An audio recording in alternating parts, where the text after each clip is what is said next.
Halo semua, perkenalkan nama saya Esra Maitul Mentut dari program studi Teknik Informatika dengan NIM 2402110600032.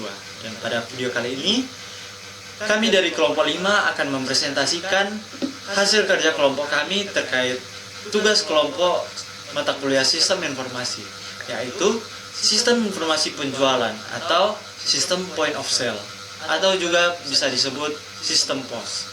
Namun sebelumnya, izinkan saya memperkenalkan anggota kelompok 5 kami, yaitu yang pertama, Daniel Sumolang dengan NIM 24021106011 dan juga Miracle Kaligis dengan NIM 2402110600023. Oke, perkenalkan nama saya Miracle Kaligis dengan NIM 24021106023.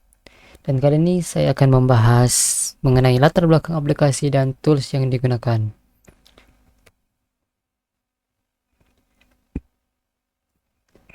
Membangun sistem informasi penjualan atau point of sale dengan singkatannya POS menggunakan kombinasi Java dan MySQL adalah pilihan yang sangat solid, terutama untuk aplikasi desktop yang membutuhkan performa stabil dan pengolahan data yang rasional.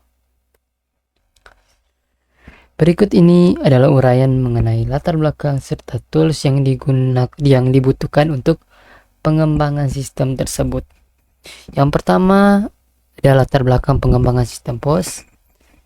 Sistem POS bukan sekedar mesin karir digital. Di balik layar, sistem ini berfungsi sebagai pusat kontrol operasional bisnis. Latar belakang utamanya meliputi ada efisiensi transaksi untuk menggantikan pencatatan manual yang lambat dan rentan kesalahan atau human error. Terus juga ada manajemen inventaris real time. Itu ada memastikan stok barang berkurang secara otomatis setiap kali terjadi penjualan sehingga mencegah overselling. Ada juga akurasi data penjualan. Itu seperti memudahkan pemilik bisnis dalam melihat laporan harian, mingguan hingga bulanan secara otomatis tanpa harus menghitung ulang nota. Terus ada keamanan data dengan database terpusat atau MySQL. Data transaksi tersimpan lebih aman dan dapat dilakukan backup secara berkala. Yang kedua ada tools dan teknologi yang digunakan. Untuk membangun aplikasi ini, Anda memerlukan ekosistem pengembangan yang mencakup bahasa pemrograman, basis data, dan pustaka pendukung. Kita masuk di bagian A. Di bagian A ada bahasa pemrograman dan GUI, itu Java. Java dipilih karena sifatnya yang platform independent atau write once, run anywhere. Java Development Kit JKD, JDK, perangkat lunak utama untuk mengomplikasi kode Java. Terus ada Swing atau Java VX, library untuk membuat tampilan antarmuka, itu GUI, seperti tombol, tabel stok, dan form input penjualan. Kita masuk di B, yaitu database. Itu kita memakai MySQL. MySQL berfungsi sebagai tempat penyimpanan seluruh data atau produk, harga, transaksi, dan akun kasir. MySQL Server, mesin database yang mengelola data. JDBC atau Java Database Connectivity, driver dan jembatan yang menghubungkan kode Java Anda agar bisa mengirim perintah SQL seperti select, insert, update ke database. Terus C, lingkungan pengembangan atau IDE, tempat Anda menulis dan melakukan debugging kode. Terus di situ ada NetBeans, sangat populer untuk pemula karena memiliki fitur drag and drop untuk membuat tampilan atau GUI builder. Terus ada IntelliJ IDEA. Itu lebih modern dan cerdas dalam memberikan saran kode. Ada juga Eclipse, alternatif lain yang sangat stabil itu. Terus kita masuk di D, alat pendukung lainnya. Itu seperti SAM dan WAM server. Itu paket perangkat lunak yang sudah mencakup MySQL dan PHP-MyAdmin untuk mempermudah penggunaan database secara visual. Ada juga Jasper Reports atau iReport, alat atau plugin yang sangat umum digunakan di Java untuk mencetak struk belanja atau laporan bulanan dalam format PDF. Terus ada Maeve atau Gradle, alat untuk mengelola dependensi atau pustaka luar agar proyek lebih terorganisir. Terus yang ketiga ada alur kerja sederhana atau workflow.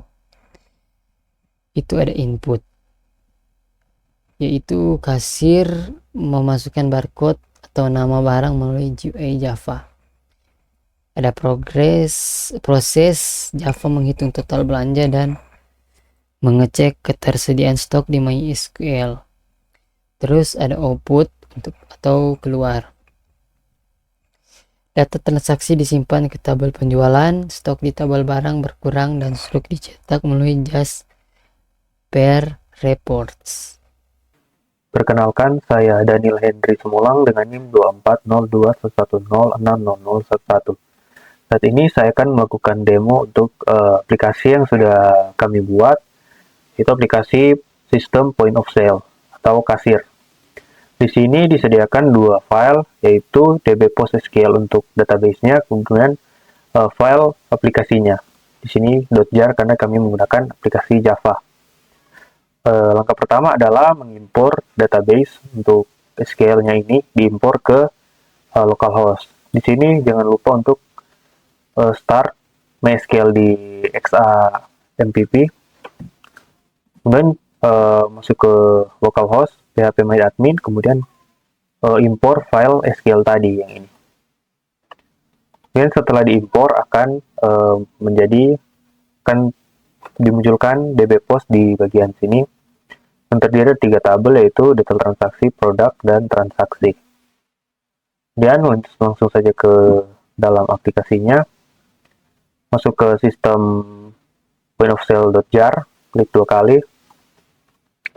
Nah, kemudian di sini file config.properties baru saja dibuat. Dia akan otomatis membuat file config.properties dan oke.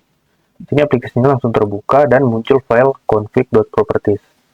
Nah, file ini digunakan untuk konfigurasi jika ada yang ingin diubah, misalnya portnya akan diubah atau ditambahkan password, atau ada yang akan diubah dari aplikasi ini. Kemudian lanjut ke aplikasi. Nah, di sini ada kolom ID produk dan jumlah barang. Di sini dimasukkan ID produk. ID produknya ada di database-nya. Untuk ID produk P001 itu kopi susu, P002 itu roti bakar, dan seterusnya. Di sini misalnya saya akan memasukkan P001 atau kopi susu dengan jumlah 2. Kemudian tambah. Nah, di sini muncul untuk ID produk, nama produk, harga, dan jumlah barang. Dan subtotal adalah karena dia membeli 2, jadi 30.000 subtotalnya. Kemudian bayar dan cetak. Ini untuk struk belanjanya, kemudian oke. Kemudian kita bisa juga melihat laporan di bagian sini. Ini untuk laporan transaksinya. Di sini karena saya sebelumnya sudah mencoba-coba di kemarin dan juga tadi, jadi untuk laporan data transaksinya sudah ada beberapa. Nah, yang baru-baru itu yang ini, yang paling atas. Jadi di sini juga bisa melihat untuk grafik penjualan. Di sini grafik penjualannya. Nah, karena kemarin saya mencobanya, jadi di sini sudah ada data grafiknya. Nah, ini untuk percobaan saya tadi dan sekarang. Jadi dia karena di sini 30, yang tadi jam 21.11.15, dan ini yang baru saja. Jadi 30 tambah 30 adalah 60. Maka grafiknya seperti ini.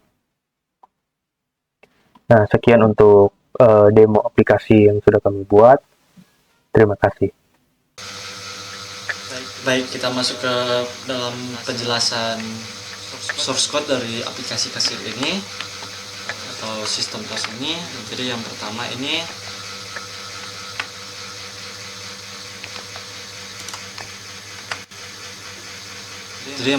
kami mendefinisikan komponen antarmuka menggunakan Java Swing di sini. Lalu terdapat gtext file field yang berisi txt id product dan txt kta, yang mana ini untuk input id product dan juga jumlah barang, serta gtable dan default table model yang berfungsi untuk menampilkan keranjang belanja secara dinamis. Lalu di sini juga kami menyiapkan variabel connection untuk menghubungkan aplikasi ke database MySQL.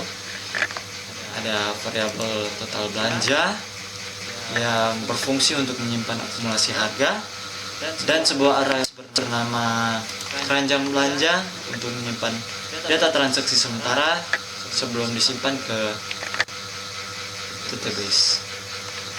Lalu di sini masuk ke konstruktor aplikasi kasir. Di dalam konstruktor ini kami menyusun tata letak aplikasi. Di sini pada pertama-tama kami memanggil fungsi buka koneksi untuk memastikan database siap digunakan.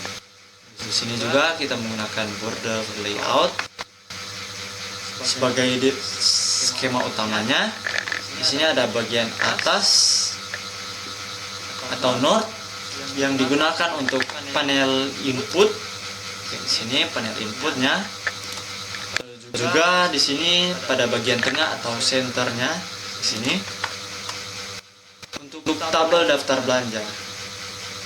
Lalu pada bagian bawah atau south, sini south, ini untuk informasi total harga serta tombol aksi seperti bayar dan cetak, lalu lihat dan juga lihat laporan. Di sini juga kami menambah event listener pada setiap tombol dapat berfungsi agar dapat merespon saat diklik oleh pengguna aplikasi. Ada tambah barang, proses bayar juga laporan. Lalu di sini ada fungsi buka koneksi, yang dimana ini sangat penting untuk membuat aplikasi dapat mengkoneksikan ke database MySQL.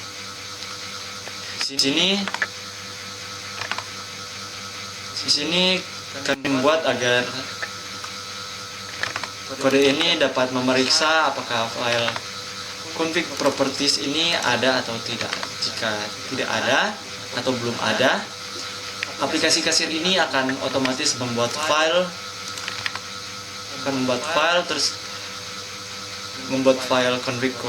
config properties dengan pengaturan default. Di sini ada dbhost, localhost dengan port 3307, nama database dbpost, usernya root, passwordnya kosong. Ini default configuration-nya ini. Nah, jika sudah ada di sini, jika sudah ada config.properties ini, aplikasi akan membaca konfigurasi config.properties agar memudahkan pengguna untuk memindahkan database tanpa mengubah kode program. Di sini, lalu kita masuk ke logikanya.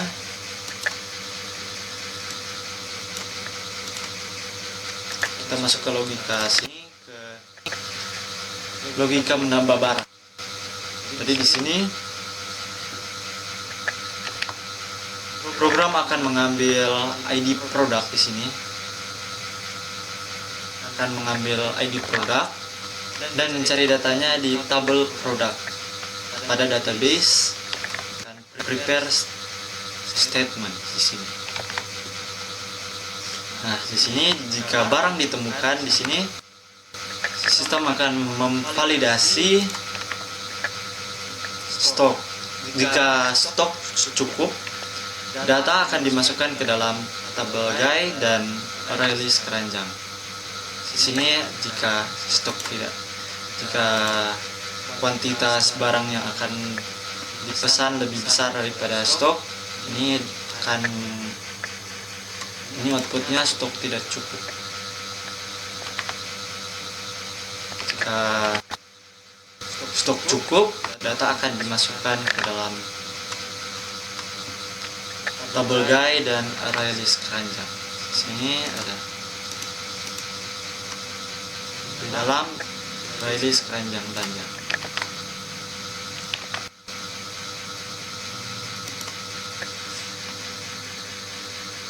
Lalu di sini juga terdapat label total harga yang akan diperbarui secara otomatis. Dan kolom input akan dibersihkan untuk transaksi berikutnya. Di sini transaksi tabel input. Lalu di sini ada fungsi proses bayar. Di sini terjadi proses transaksi dan cetak struknya. Jadi fungsi proses bayar ini melakukan beberapa operasi database. Yaitu di sini ada insert header. Sini insert header mana menyimpan total bayar ke tabel transaksi dan mengambil ID transaksi yang dihasilkan secara otomatis di sini. Lalu juga di sini ada insert detail, di mana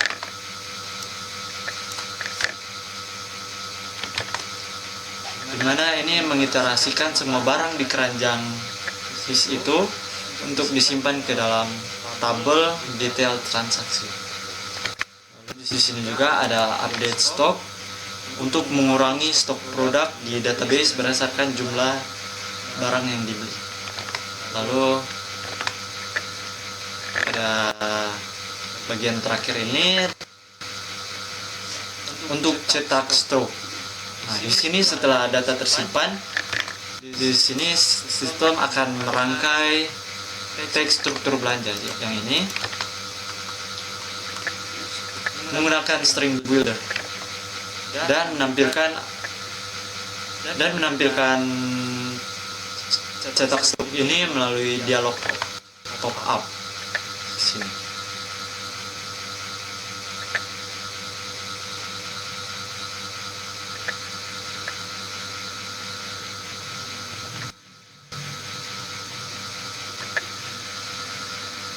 Lalu setelah itu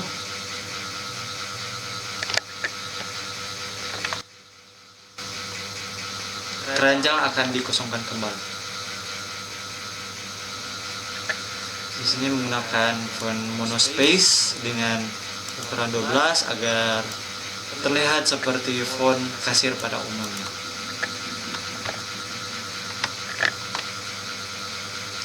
Lalu kita masuk ke dalam laporan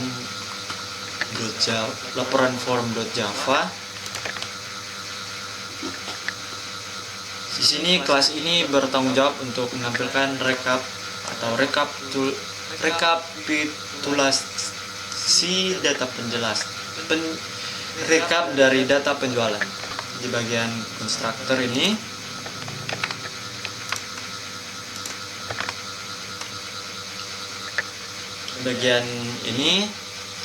kami menggunakan komponen di sini. Kami menggunakan komponen gtab paint di sini yang ini. Fungsi ini memungkinkan kami membagi laporan menjadi dua tab utama, yaitu laporan transaksi yang dalam bentuk tabel dan juga grafik penjualan yang dalam bentuk visual. Lalu di sini juga sama seperti aplikasi utama, Metode buka koneksi di sini telah disinkronkan. Aplikasi di sini akan membaca file config properties yang sama. Jika file tersebut tersedia, sistem akan langsung membaca kredensial database dari config.properties ini secara otomatis.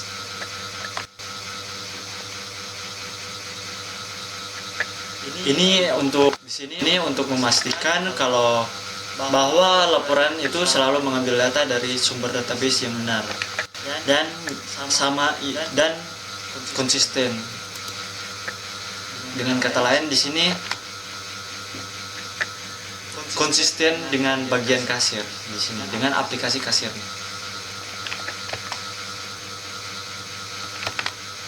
Lalu di sini fungsi utama dalam kelas ini itu adalah refresh data. Pada bagian pertama ini kami menjalankan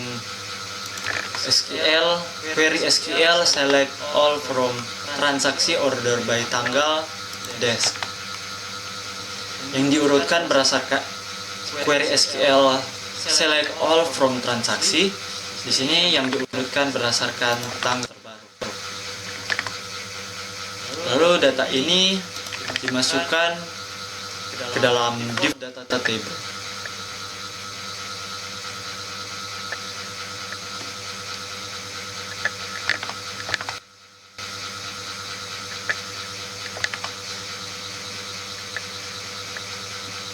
Di mana data ini dimasukkan ke dalam default data table sehingga riwayat transaksi muncul secara rapi di dalam tabel laporan dari ID transaksi, tanggal, juga total bayar. Lalu di sini bagian yang paling menarik di sini yaitu pembuatan grafik penjualan. Di sini visualisasi grafik menggunakan G-Free Chart. Yang pertama-tama di sini kami menggunakan query yang ini, select date dalam kurung tanggal tutup kurung as TGL, juga sum total bayar as total, from transaksi group by date dalam kurung tanggal tutup kurung order by tanggal as limit 7. Di sini query-nya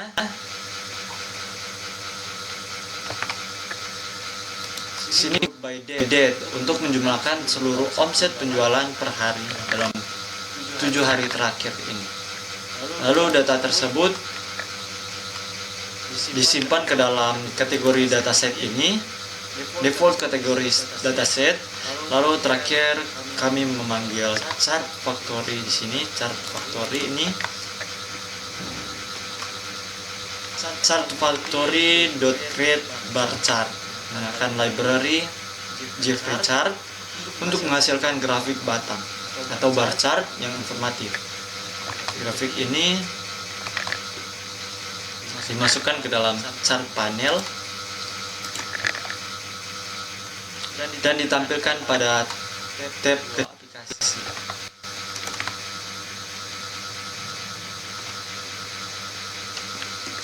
Demikian penjelasan dari seluruh kode sumber sistem POS kami. Terima kasih.